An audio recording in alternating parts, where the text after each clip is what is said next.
We're talking to Kwame Leo Lillard, and the topic is U.S. colored troops and the Battle of Nashville. And of course, Brother Lillard, during this last segment, let's talk about the troops and the Battle of Nashville. And I think you've already indicated how significant Nashville was. But let's get into a discussion about the battle itself. Okay. The battle occurred on two major days, December 15th, December 16th, 1864. Now, the war had been going on for 3 years at that point, 3 years.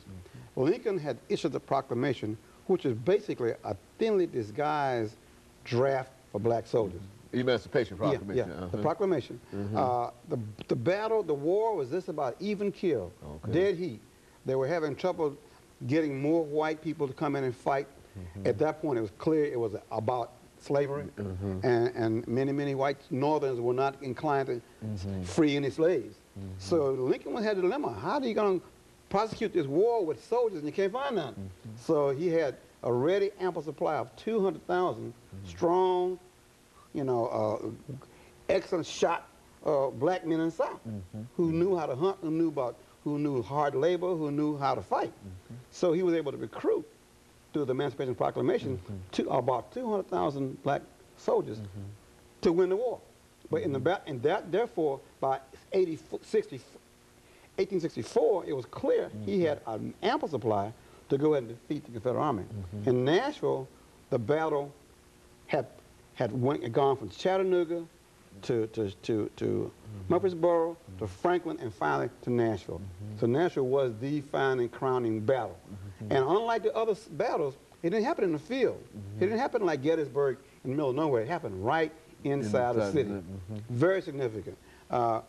And you could see that the way the battle lines were shaping up on December 15th, that General Thomas was going to use black troops to break the major strong point of the Confederate. Of course, at that point, black men was expendable. But that's what the black men did. They used their bodies at near the fairgrounds here in Nashville. Cannon fodder, they call it. And the most horrendous slaughter occurred where Overton High School is, where Peach Orchard Hill is. There is a marker there right now on Peach Orchard Hill, right there at Harding Road and 8th Avenue. I encourage the people to go see that marker, because that's where black men were slaughtered, and finally they broke the whole back of the Confederate Army.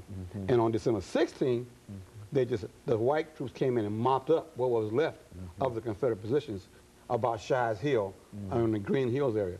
At that point, the Confederate Army ran down Franklin with black troops pursuing them, and they finally, that army was disbanded in January, a few months later. And of course, we all know in April by that time, once